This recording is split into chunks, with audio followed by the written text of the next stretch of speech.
네, 스토리가 있는 뉴스, 스토리 뉴스 시작하겠습니다. 이번 이란 전쟁을 둘러싼 미국인들의 그 지지율을 보면 미국에 이전에 있었던 다른 전쟁들과 비교해서 지지율이 상대적으로 좀 많이 낮은 것으로 지금 나타났습니다. 잠시만 좀 살펴보겠습니다. 자, 지난 28일 개전 후에 실시된 여러 차례 여론조사가 있었는데요. 다수의 미국인들은 이란에 대한 이 공격에 대해서 좀 부정적인 견해를 갖고 있는 것으로 나타났습니다. 뭐 이유도 몇 가지 있는데 그럼 다른 전쟁 때의 미국인들의 지지율과 좀 비교를 해볼 필요가 있다라는 생각인데요. 자, 우선 이번 전쟁 지난달 28일 개전 직후에 긴급히 시행된 그 조사, 그 로이터가 입소수와 함께 이제 조사를 하는 게 가장 먼저 있었던 여론조사인데 그때 미국의 이란 공격을 지지한다라는 응답자가 27%밖에 안 됐습니다. 27%. 이건 좀 역사상 전무후무한 낮은 지지율입니다. 그 이후에 또 이제 며칠 상관으로 이제 계속 있었는데 그 이후에 지난주에는 여론조사 업체 SSRS라는 기관이 실시한 조사에서는 지지 응답이 41%로 조금 올라갔습니다. 그러니까 개전 직후 다음날 실시했을 때는 사람들이 좀, 이게 뭐야? 좀 약간 그런 느낌이 있었나 봐요. 그래서 27%밖에 안 됐는데 한 3, 4일 지나고 난 다음에는 41%로 올라갔습니다. 물론 여론조사하는 기관마다 조금씩 차이는 있습니다. 뭐 어떤 기관이 좀 진보적인 성향의 기관이 조사하는 거, 또 좀 보수적인 성향이 조사하는 거 조금 다르게 나타나는 것도 있습니다. 네, 맞습니다. 그리고 이제 사실은 왜 그러면 다르냐? 똑같은 질문을 하는데 왜 다르냐? 요게 이제 질문하는 방식에 따라서 조금 달라질 수 있거든요. 예를 들어서 이번 전쟁과 관련해서 질문을 한다고 할 때 뭐 예를 들어서 어제 뭐 트럼프 대통령이 이란에 대한 전쟁을 명령했습니다.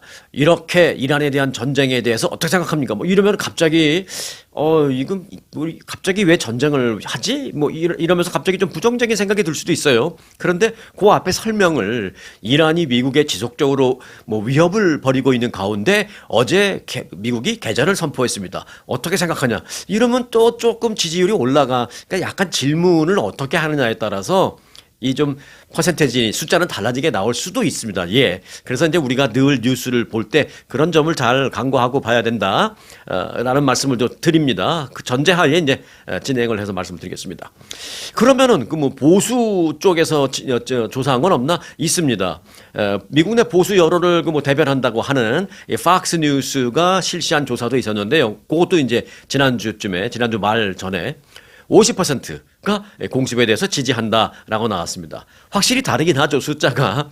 물론 이제 개전 초기에는 27%, 요거는 조금 예외로 치고 그 후에 며칠 지난 다음에 이제 41% 진보 쪽에서 조사한 건 보수 쪽 팍스 뉴스가 조사한 건 50% 조금 다르긴 합니다. 그런데요, 그러나 이 가장 높은 지지율을 나타낸 이 팍스 뉴스의 여론조사 결과인 이 50%도 미국이 과거에 수행했던 그 다른 전쟁의 그 초기 지지율보다는 훨씬 밑도는 그런 수치입니다. 그것만은 확실합니다. 몇 개 좀 예를 볼게요. 2차 세계대전 당시 미국이 진주만 공격을 받았고 하와이 진주만 공격을 일본으로부터 받았죠. 그래서 일본에 선전 보고한 직후에 전쟁을 벌였잖아요. 그때도 갤럽이 있었어요. 갤럽 여론조사 결과 미국인의 무려 97%가 공격에 찬성했었습니다. 그런데 이제 그거하고 비교하면 조금 불공평하긴 합니다. 지금 뭐 이란한테 공격받은 실제적인 건 아직 없지만 그때는 이제 뭐 미국의 하와이가 공격을 받았으니까 당연히 97% 나올 수 있으니까 그것과 비교하기는 조금 안 맞는 것 같긴 합니다. 자, 그러면 이제 최근으로 오면은 조금 비교가 될지도 모르겠어요. 지난 2001년에 아프가니스탄 전쟁, 그때 한 일주일이 되기 전에 그 초기에 그 지지율은 92%였습니다. 이것도 90%가 넘었습니다, 사실은. 물론 아프가니스탄 전쟁도 나중에 시간이 지나서는 막 뭐 정부가 욕을 많이 먹었지만 여하튼 전쟁 일주일이 지나지 않은 그 초기 때는 92%의 지지율을 보였습니다. 그리고 이제 비판 여론이 또 어느 때보다도 컸던 그 이라크 전쟁. 그 이라크 전쟁 때도요, 개전 직후에 수행된 여론조사에서 지지율 76%를 받았습니다. 지금까지 가장 낮았던 게 76%입니다. 그러나 이번 전쟁과 관련해서는 보수 성향 TV 언론사에서 조사한 것도 50%밖에 되지 않는다라는 것입니다. 하나만 예를 더 들어볼까요? 그 코리안 워, 이 한국 전쟁, 뭐 우리는 과거에 한국에서 이제 뭐 6.25 전쟁이라고 이제 배웠었는데 일단 이제 제3자 미국에서 입장에서 봤을 때는 코리안 워 한국 전쟁이죠. 그 한국 전쟁 때 미국이 직접 북한으로부터 무슨 타격을 받은 것도 아니고 한반도의 민주주의를 지키겠다라는 그런 목표로 미군이 파병됐잖아요. 자, 그때 그러면은 한반도에 미군 병력을 파병하는 것에 대해서 당시 미국 사람들, 미국인들의 그 지지율은 얼마였을까요? 네, 그것도 당시 75%였습니다.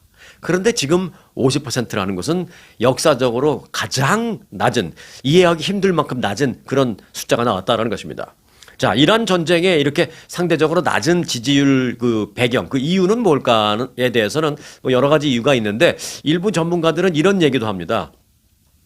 트럼프 대통령이 국민들을 대상으로 사전에 좀 충분한 설득을 하는 게 좀 부족했다. 이런 분석도 합니다. 이 전쟁 자체가 뭐 명분이 없다라거나 전쟁 자체가 잘못됐다라는 것은 뭐 두 번째로 생각해 본다 하더라도 나라에서 국민들을 상대로 사전에 충분한 어떤 그 설득하거나 이해시키거나 뭐 설명하거나 그래서 국민들이 정말 이거 큰일 났네. 이거 우리가 먼저 때리지 않으면은 우리가 좀 위험해지는 거 아니야라는 생각을 국민들이 먼저 갖지 않은 상태에서 이게 이루어졌다라는 것이죠. 자, 이에 대해서 시카고 대학의 세라 맥세이 교수는 2003년 이라크 전쟁 전에는 왜 그 전쟁이 중요한지, 왜 다른 수단이 없는지, 그러니까 2003년 이라크 전쟁 벌일 때 그 이라크 전쟁을 개전하기 전에 나라의 국가 차원에서 왜 우리가 이라크에 군대를 보내야 되는지, 왜 우리가 이라크를 쳐야 되는지, 그리고 그 군사적인 밀리터리 액션 외에 다른 대안은 왜 이제 다 수단이 떨어졌는지, 이것저것 다 했는데 또 no other choice 뭐 이런 뜻이죠. 왜 더 이상의 그 방법이 없는 것인지, 이것밖에 방법이 없는 것인지 등등등에서에 대해서 거의 한 1년에 걸쳐서 국민들을 상대로 설명도 하고 뭐 브리핑도 하고 뉴스를 통해서 알리기도 하고 기자회견 통해서 하기도 하고 정부 성명을 통해서 발표하기도 하고 이거를 거의 한 1년 정도 그런 과정을 거쳤다라는 것입니다. 그러고 나니까 90몇 %씩 막 나오는 거죠. 그런데 이제 이번에는 명확한 그 사전 커뮤니케이션이 없이 외국과의 어떤 분쟁에 나섰다라는 점에서 국민들이 충분히 이해하지 못하고 있기 때문에 그래서 지지율이 낮을 수밖에 없다라는 그런 분석도 나오고 있습니다. 상당히 그 객관적이고 충분히 이해할 수 있는 그런 것 같습니다. 그런데 이제 이런 부분과 관련해서 또 다른 전문가들은 미국 내 그 정치 양극화 때문이다라는 얘기도 하고 있습니다.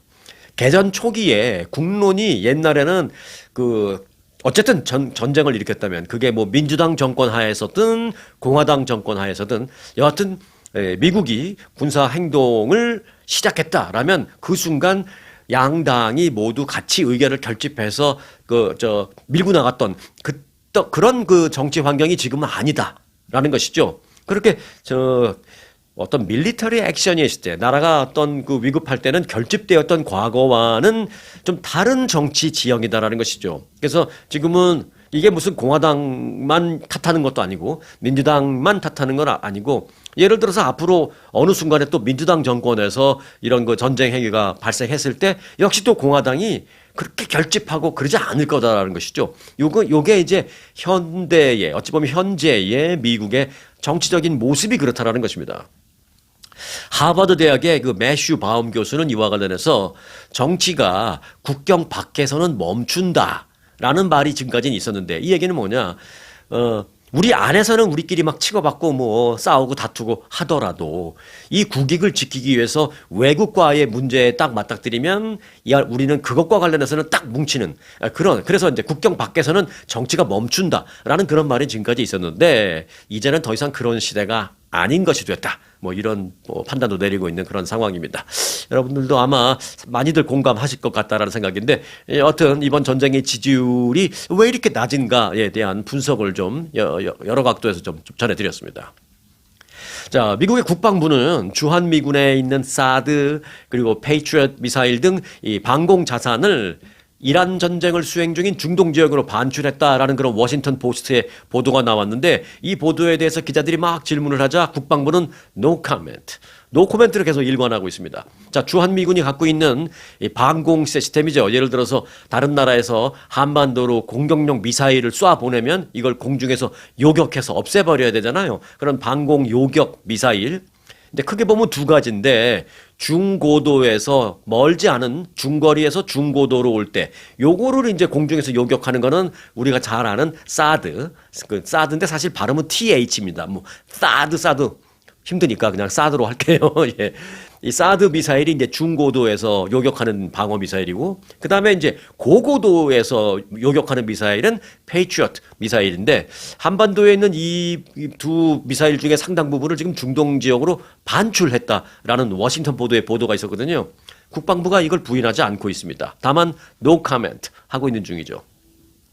국방부 관계자는 주한미군 그 무기 중동 쪽으로의 반출과 관련된 워싱턴 포스트 보도에 대해서 기자들이 질문을 하자 보안상의 이유로 군사 자산의 이동에 대한 언급은 하지 않겠다라고 말했습니다. 그러니까 뭐 시인도 부인도 하지 않는 거죠. 워싱턴 포스트는 어제 보도를 했는데 미국이 한국에 배치된 사드 중에 일부를 중동 지역으로 이동시키고 있으며 이란의 드론과 탄도미사일 공격에 대한 방어를 더욱 강화하기 위해서 이 페이트리엇 미사일 비축분도 지금 중동 쪽으로 이동시키고 있다. 이렇게 보도를 했습니다. 워싱턴 포스트가. 그 보도에 대한 진위 여부를 묻는 질문에 국방부는 no comment 하고 있는 겁니다. 실제로요, 경기도 그 오산에 있는 미국 공군기지에서 그 식별이 됐었잖아요. 미군 대형 수송기들이 대거 오산 공군기지에 쫙 집결했다는 거, 거기까지는 제가 전해드렸죠. 그런데 지금 그 미군 수송기들이 지금 다 줄줄이 다 한국을 떠난 것으로 밝혀졌습니다. 그 대형 수송기에 뭐가 실렸겠어요? 군장비가 실리는 거죠.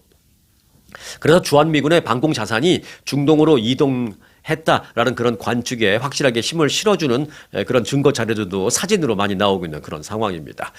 자, 뭐 이 부분과 관련해서 그럼 한반도가 좀 걱정이다라고 생각할 수도 있지만 이와 관련해서 미국도 그렇고 한국 정부도 그렇고 한국의 그 대북 억지력은 지금 충분한 수준에 있기 때문에 그 뭐 사드 그다음에 페이트리엇 미사일 좀 빠진다고 해서 한반도의 대북 억지력에 절대 문제가 생기지는 않는다. 뭐 이렇게 얘기는 했습니다. 얘기는 했습니다. 뭐 제 생각도 뭐 큰 문제는 없으리라고 생각이 되는데 어떻게 보면 이제 상징성이죠. 상징적인 측면에서의 어떤 여러 가지 생각할 점 그건 분명히 있다라고 생각합니다. 자, 연방 상원의 민주당 의원들은 트럼프 행정부의 대외 정책이 동맹을 파멸 직전으로 몰고 가고 있다. 그러니까 동맹, 그 나라를 파멸시키는 게 아니라 동맹 관계를 파멸 직전으로 몰고 가고 있다라고 말하면서 한국 얘기를 콕 집어서 했습니다. 어제 연방 상원 민주당 의원들은 보고서를 통해서 트럼프 행정부가 불필요하게 동맹국을 그 관계를 파멸 직전으로 몰고 가면서 중국과의 그 패권 경쟁에서 미국 우위를 그 상황을 좀 약화시키는 게 문제다. 지금 이렇게 그 평가를 했습니다. 물론 요게 이제 민주당 의원들이 만든 겁니다. 제가 그걸 미리 전제하고 말씀드립니다. 당연히 그러니까 이제 민주당 의원들이니까 현재 정부의 어떤 그 안 좋은 점 또 뭐 불합리한 점 이거를 뭐 당연히 얘기하겠죠. 네, 감안하고 들으시기 바랍니다. 그러면서 이제 민주당 의원들은 동맹 약화의 사례로 한 가지를 들었는데 그걸 한국과의 관계를 콕 꼬집어서 들었습니다. 이 보고서는 중국은 계속되는 주한미군 그 감축될 것이다라는 그런 소문 같은 거에 대해서 내심 웃으면서 이렇게 바라보고 있는데 여유 있게 다 웃으면서 보고 있는데 그러면서 중국은 서해에 최대 규모의 항공모함도 파견하고 거기서 군사훈련도 하고 막 그렇게 하고 있는데 미국은 더 한반도를 튼튼하게 하기는커녕 중국과 딱 맞닿아 있는 어찌 보면 중국과의 미국의 패권 경쟁에서 미국의 동맹국으로서 우방국으로서 가장 최전방에 있는 한국이라는 동맹국을 오히려 압박하고 있다. 이래서는 안 된다. 뭐 이런 얘기입니다. 보고서는 이어서 불투명하고 명확하게 정의되지도 않은 이 3,500억 달러의 대미 투자. 이 한국이 미국에 대미 투자하기로 이제 약정서에 서명한 게 3,500억 달러잖아요. 그 3,500억 달러가 그 사실은 뭐 불투명하고 명확하게 규정되지도 않은 뭐 그런 거라는 거죠. 그러면서 그런 3,500억 달러 투자를 계속 압박하면서 한국을 이렇게 쪼이는 그런 조치들은 인도태평양 지역에서 미국의 경제, 미국의 안보 이런 문제와 관련해서 가장 중요한 핵심 동맹국인 한국을 크게 불안하게 만들고 있다라고 비판했습니다. 여기서 말하는 이제 한국이 좀 크게 불안하게라는 것은 이제 한국이 미국이 정말 동맹국 맞나? 만약에 정말 한국에 한반도에 정말 큰 일이 발생한다면 뭐 그래서는 절대 안 되겠습니다만은 뭐 또다시 어떤 전쟁 같은 그런 위급한 상황이 발생한다면 정말 미국을 믿을 수 있을까? 미국이 제대로 함께 힘을 합쳐서 방어를 해줄 수 있는 건가? 아니 이렇게 우리를 압박하는데 동맹국으로 믿어도 되나? 뭐 이런 측면, 그런 측면에서 좀 불안해하게끔 지금 미국이 만들고 있다. 그런데 한국은 그렇게 우리가 불안하게 만들 만한 그런 나라가 아니다. 왜? 꼭 한국이 이뻐서가 아니라 미국이 중국과 치열하게 지금 세계 패권을 놓고 다투는데 그런 중국을 최전방에서 맞닥뜨리고 있는 그게 한국인데 한국을 더 잘해주지는 못할 망정 불안하게 만드는 건 안 된다. 뭐 이게 이제 민주당 의원들이 낸 그 보고서의 내용입니다. 자, 이 보고서를 끝으로 이재명 대통령이 작년 8월에 미국을 방문해서 트럼프 대통령과 만나면서 이 한미 관계와 관련해서 좀 안정된 모습을 보여주긴 했지만 이재명 대통령이 돌아간 뒤에 불과 며칠 뒤 미국은 마치 뒤통수를 치듯이 조지아주 현대 배터리 공장에서 300여 명의 한국 근로자를 갑자기 구금하는 정말 어처구니 없는 상황을 일으켰다. 그런데 그리고 나서 이걸 트럼프 대통령은 갑자기 또 잘못된 거다. 다시 돌아와라 막 이러는 갈팡질팡 좌충우돌하는 그런 모습을 보였다라면서 그 때문에 한국이 가뜩이나 미국이 정말 동맹이 맞나? 우리와 우정을 나눌 수 있는 건 맞나? 그 우정이 정말 진심 어린 우정인가라고 뭐 의심스럽고 불안해하는데 그런 의심에다가 플러스 아니 미국 왜 저래? 저 뭐 이렇게 왜 이렇게 갈팡질팡이야? 왜 이렇게 좌충우돌해? 뭐 이런 생각까지 하게끔 만들었다라는 것이죠. 작년에 뭐 그런 일이 있었죠. 그 조지아주 배터리 공장. 그래서 이 동맹에 대한 안정적인 상황 관리를 현 정부가 전혀 하지 못하고 있다. 이렇게 민주당 의원들이 보고서를 통해서 지적을 했습니다. 다시 한번 말씀드립니다만은 이게 이제 민주당 의원들이 만든 보고서이기 때문에 뭐 당연히 그렇게 나올 수밖에 없을 거다라는 생각입니다. 하지만 뭐 이 보고서가 맞다 안 맞다 뭐 100% 동의한다 아니다 뭐 이걸 떠나서 그 나라를 운영하는 입장에서는 그래도 참고 자료는 좀 활용했으면 좋겠다는 그런 생각도 들고요. 또 반대로 공화당 의원들이 또 어떤 보고서를 낸다면 지금의 정부에서 이런저런 면에서 굉장히 의욕적으로 어그레시브하게 잘하고 있다. 이민 정책, 특히 불체자를 체포해서 내보내고 이런 것은 합법적인 체류자를 보호하는 의미에서는 정말 잘하는 거다. 뭐 이렇게 나왔을 겁니다. 그러니까 요거는 그런 측면에서 여러분들이 감안하고 이제 들어 주셨으리라고 이제 생각을 합니다. 자, 범죄, 노인들을 상대로 하는 범죄에 대해서 좀 조심해야 한다라는 정부의 발표가 있어서 제가 좀 한 가지 좀 전해드리겠습니다. 이 노인들을 노린 주의 분산 절도. 그러니까 노인을 상대로 주의를 막 분산하게 만들어서 정신없게 만들어 놓고 그리고 이제 범죄 행위를 하는 것이죠. 그런 게 지속적으로 발생하고 있다라면서 정부는 특히 이제 경찰 당국은 이번에는 그 ATM 머신 앞에서 크레딧 카드나 데빗 카드를 갖고 이제 돈을 뽑고 하는 행위를 그런 걸 하는 노인들을 상대로 한 범행이 늘고 있다. 주의를 당부한다. 이렇게 발표를 했습니다. 경찰은 이와 관련해서 실제 어제 뭐 한 가지 뭐 샘플 케이스를 설명하기도 했습니다. 자, 이에 따르면 한 업소에서 2명의 용의자가 1명의 노인 피해자에게 접근합니다. 그분은 이제 크레딧 카드인지 데빗 카드인지 아마 데빗 카드일 거예요.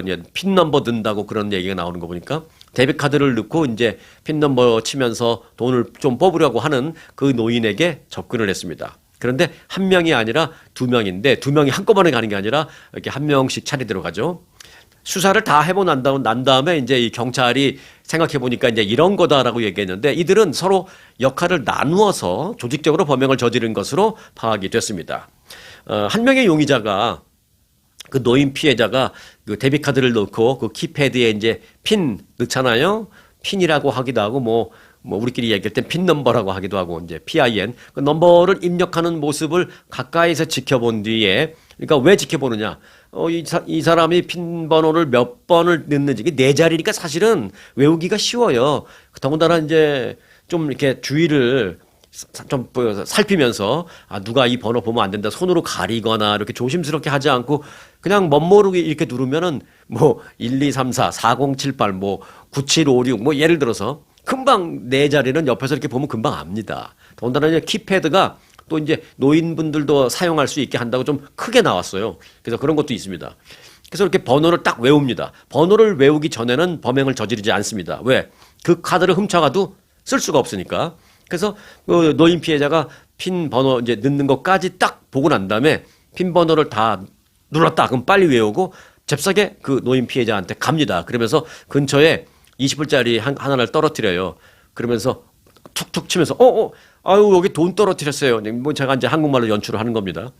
여기 돈 떨어뜨리셨어요. 그러면 자기가 마침 막 돈을 뽑았으니까 내가 떨어뜨렸나 하고 고개를 숙이죠. 고개를 숙일 때 한 손으로 들고 이렇게 고개를 숙이죠.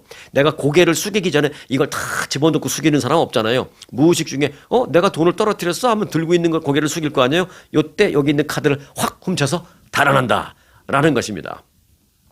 어찌 보면 굉장히 뭐 1차원적이고 뭐 좀 저급한 수준의 절도 행각입니다만은 이게 가장 잘 먹힌다라는 것입니다. 특히 이제 노인을 상대로는 그렇다라는 것입니다. 피해자가 돈을 주기 위해서 또는 뭐 뭔가 바라보기 위해서 고개를 숙이는 사이, 몸을 숙이는 사이에 처음에 돈 떨어뜨렸어요 하는 사람이 아니라 두 번째 용의자, 다른 공범이 탁 훔쳐간다라는 것입니다. 자, 그래서 이제 그걸 훔쳐서 막 뛰어 달아나도 노인 경우에는 못 쫓아가죠. 그리고 이제 뛰어 달아나서 뭐 차를 타고 가든지, 그리고 가서 이미 핀 번호 알았으니까 가서 막 뽑는 거죠. 그 노인들은 또 거기에 대한 또 대처 능력이 좀 늦을 수도 있고, 은행에 빨리 블락시키고 막 이래야 되는데, 또는 핀을 바꾸거나 그거에 대한 대처 능력이 좀 늦을 수도 있고, 그러니까 이들이 돈을 뽑을 수 있는 시간적인 여유가 많다라는 것입니다. 그래서 이 ATM 머신이나 이 앞에 있을 때 노인일 경우에는 100% 범죄를 저지르려고 한다라는 것입니다, 이들이. 자, 그래서 내가 좀 ATM 머신을 사용한다, 가끔이라도 사용한다 그러면 굉장히 조심해야 됩니다. 이게 이제 경찰국에서 발표를 한 내용입니다. 자, ATM 머신 가급적 사용하지 않으셨으면 좋겠습니다. 그런데 뭐 그렇다고 어떻게 필요한데 안 사용할 수는 없으니까 혹 이용할 일이 있을 경우에는 가능하면 혼자 가지 마시고요. 둘이 같이 가시기를 강력하게 권고드립니다. 그런데 또 뭐 그것도 여의치 않을 수가 있죠. 혼자 갈 수밖에 없는 그런 경우죠. 그렇다면 또 다른 제가 드리는 권고 말씀은 은행 안에 ATM 머신이 있는 경우가 있어요. 뭐 은행에 따라 조금씩 다르지만 뭐 은행 문을 열고 들어가서 그 안에 있는 경우도 있고, 또 은행 문을 열기 전에 오른쪽에 이렇게 있는 경우도 있고, 하여간에 가능한 한 은행 안에 있는 ATM 머신을 이용하라라는 걸 말씀드리겠고, 그것도 저것도 안 되고 내가 지금 급하게 몇백 불 뽑아야 되는데 이곳 어디 은행 찾을 수도 없고 그냥 요 앞에 있는 걸 해야 된다. 그럴 때는 가능한 한 내가 ATM 머신으로 다가가기 전에 그 ATM 머신 주변에 사람이 전혀 없는 것, 그걸 잘 확인하고 내가 이걸 집어넣고 핀 넘버 누르고 할 때도 계속 주위를 두리번 살피는 행동을 반드시 하십시오. 범죄자들은 그렇습니다. 내가 범죄 타겟을 하려고 하는 그런 사람이 주위를 계속 살피는 사람이면 하려다가 멈칫한다라는 것이죠. 그런데 내가 타겟을 했는데 이 사람이 절대 주위를 안 살피고 그냥 하거든요. 100% 타겟이 된다라는 것이니까 가능한 한 요 얘기를 꼭 좀 기억해 주시기 바라겠습니다. 자, 지금 서머타임 중이죠. 그래서 지난 일요일 날 2시가 3시로 되는 바람에 1시간 잠을 못 자서 그 피곤함이 며칠 간다는 분도 많은데요. 그런데 이 서머타임에 대해서 여러분들 어떻게 생각하십니까? 예.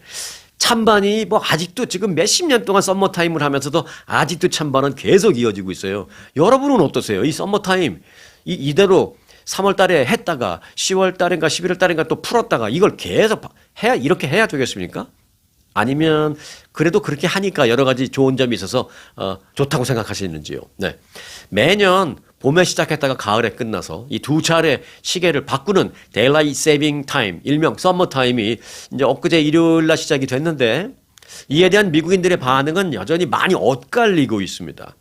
매년 시계 맞추는 건 또 지겹다라는 그런 반응부터 나오고 있습니다. 물론 이 휴대전화는 뭐 자고 일어나면 자동으로 이제 조정이 되어 있으니까 물론 일부러 맞출 필요는 없습니다만은, 그 외에 자동차 그것도 이렇게 버튼 몇 개 정도 눌러야 자동으로 바뀌기도 하고, 또 집에 있는 아날로그 시계 같은 경우에는 또 일일이 다 그거 해야 되는데, 어떤 분들은 집에 이제 여기저기 방마다 시계가 있고 막 그런 분들도 많아요. 그럼 방마다 돌려서 시계를 고치는 그런 경우도 있는데, 그게 이제 귀찮다라는 그런 사람들도 많고요. 1년에 막 2번씩 이렇게 귀찮고 번거로운 이 일을 이렇게 해야 되느냐, 뭐 썸머타임 그만하자, 이런 의견도 사실은 좀 있습니다.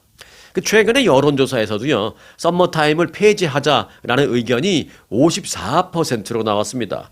절반이 넘는 거죠. 그리고 그러면은 46%가 유지하자인가? 아닙니다. 잘 모르겠다가 이제 꽤 있고요. 썸머타임을 유지하자, 이대로 유지하자라고 명확하게 답변한 사람은 12%밖에 안 됐습니다. 폐지하자라고 명확하게 답변한 사람은 54%. 지금처럼 썸머타임을 하자라고 명확하게 답변한 사람은 12%. 차이가 크죠. 네.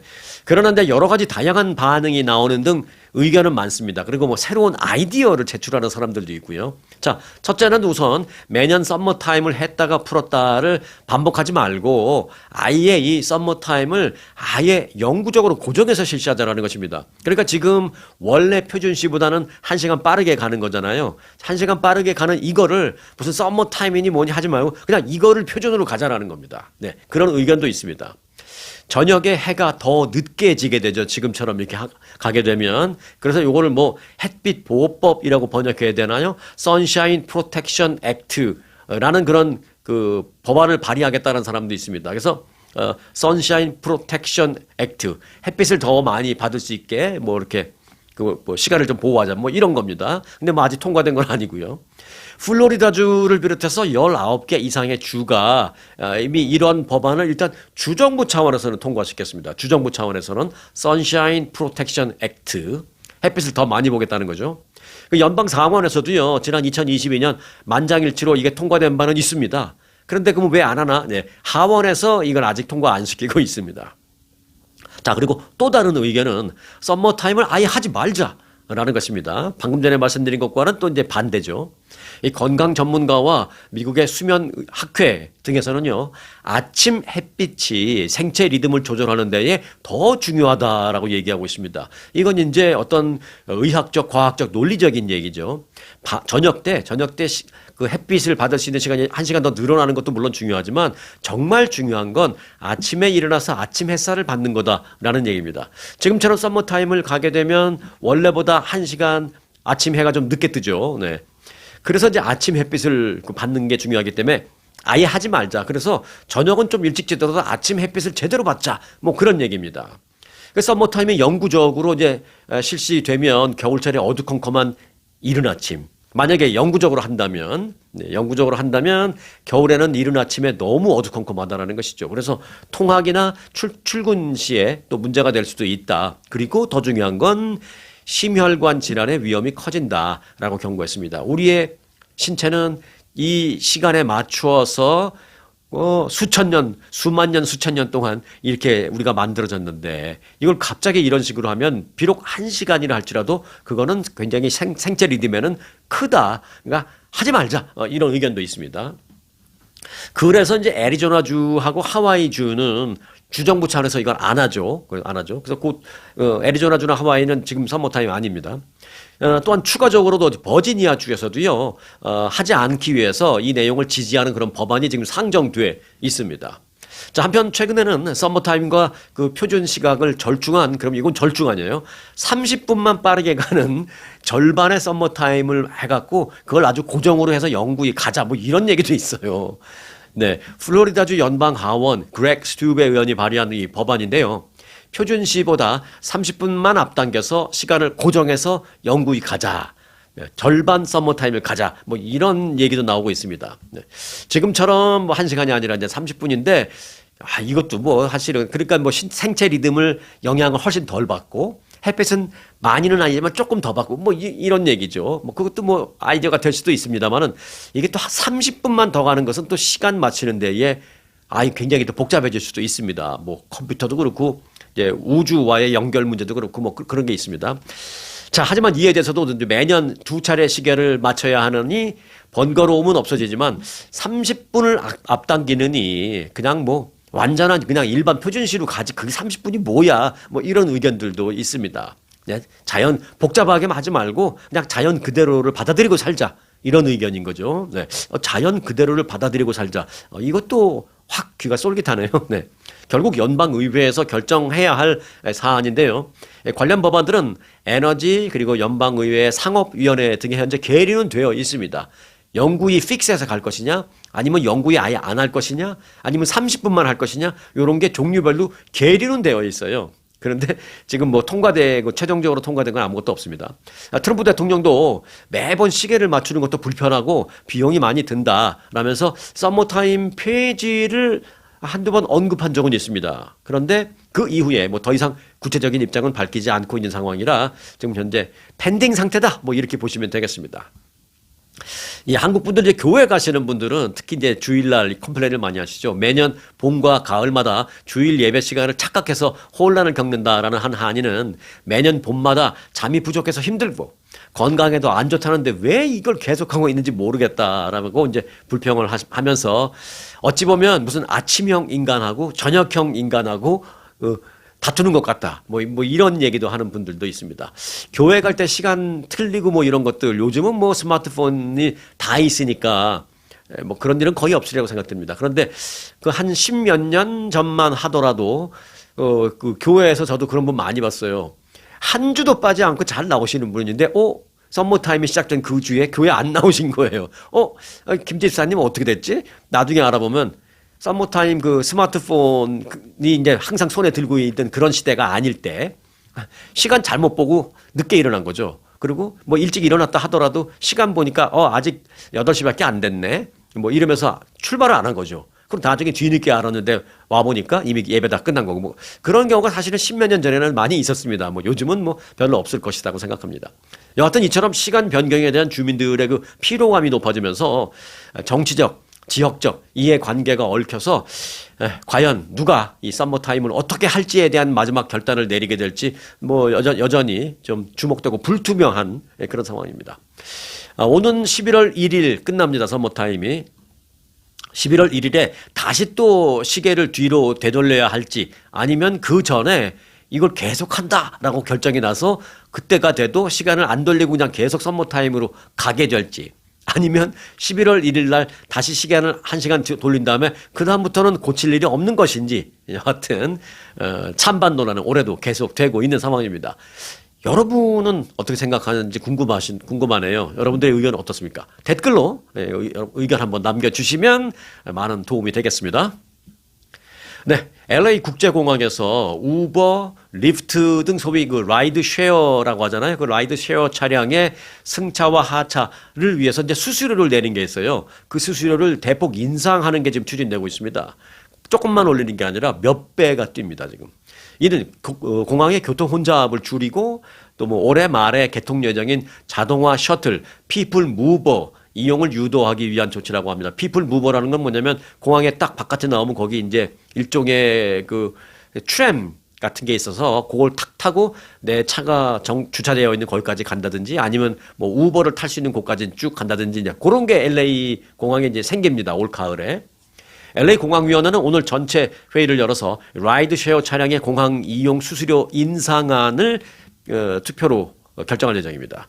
인상안이 승인이 되면 앞으로 몇 달 안에 우버라든지 뭐 리프트 또는 택시 또는 리무진 등의 차량 등이 공항에 접근할 때 수수료가 2배 이상 오를 전망입니다. 커브사이드 픽업이라고 하죠. 또 이제 우버 같은 거 이제 그런 것도 수수료가 $12로 오를 전망입니다. 이게 뭐 차 하나 타려면 택시비보다 배보다 배꼽이 더 큰 거 되는 거예요. 우버 측은 요금 인상이 승객과 운전자들에게 부담을 줄 것이다라면서 당연히 반발하고 있습니다. 우버 측은 수수료가 갑자기 현행 $5에서 $12로 올라버리면 여행객과 근로자 그리고 근로자들의 가족 왜냐면 이제 근로자들도 공항 올 때 이제 그런 걸 타는 경우도 있거든요. 그리고 특히 이 안정적인 교통수단이 필요한 시니어들에게는 치명적인 부담을 주게 될 것이다 라면서 우버는 반발하고 있습니다. 또한 이제 당연히 자기네들 매출 떨어질 테니까 반발하겠죠.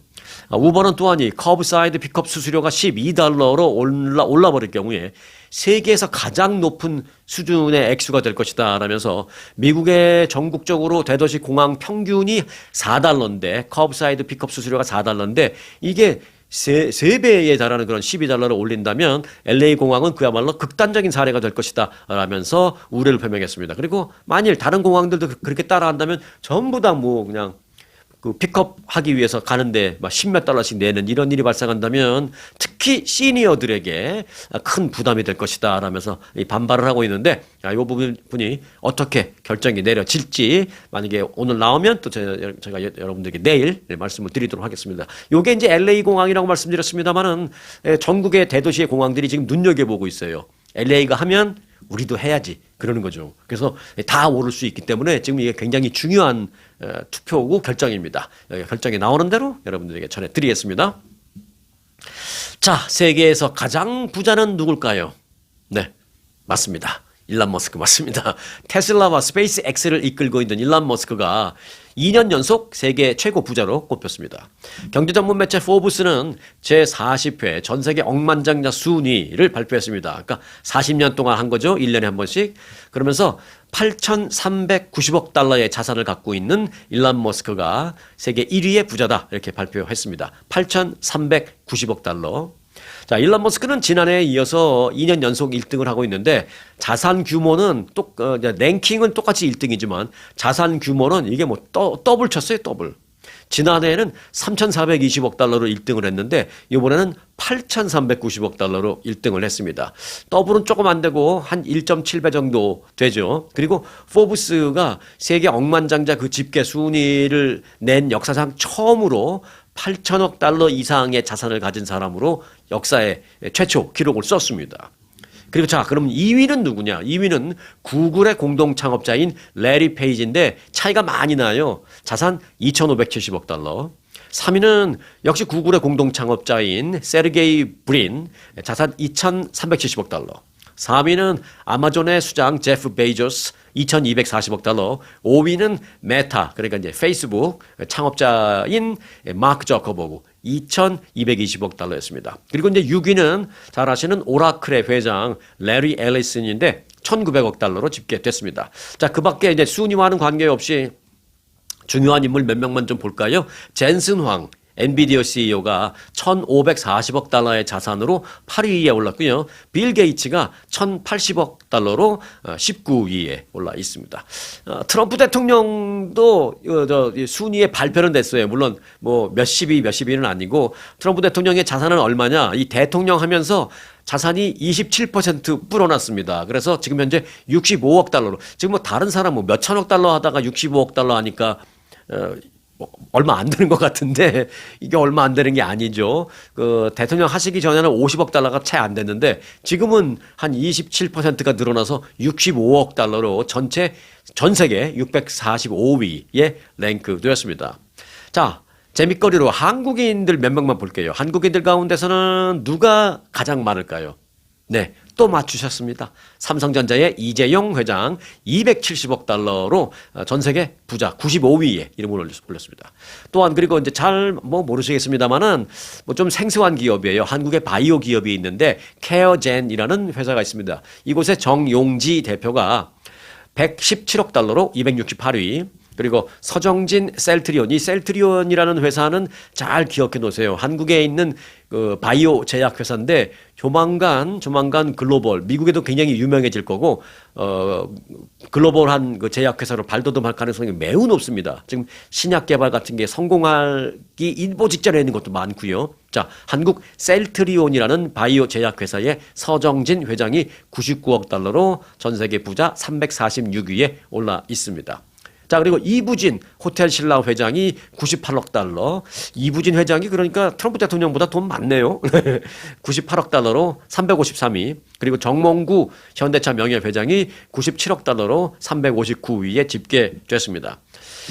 전 세계에서 자산 규모가 10억 달러가 넘는, 그러니까 옛날에는 정말 30년 40년 전만 하면 우리가 이제 부자를 얘기할 때 백만장자 막 이랬잖아요. 100만 불 있으면 그게 어마어마한 부자라 그래서 백만장자. 그래서 미국에서도 뭐 밀리언이에요 막 이랬는데 지금은 100만 불 없는 사람이 어디 있어요?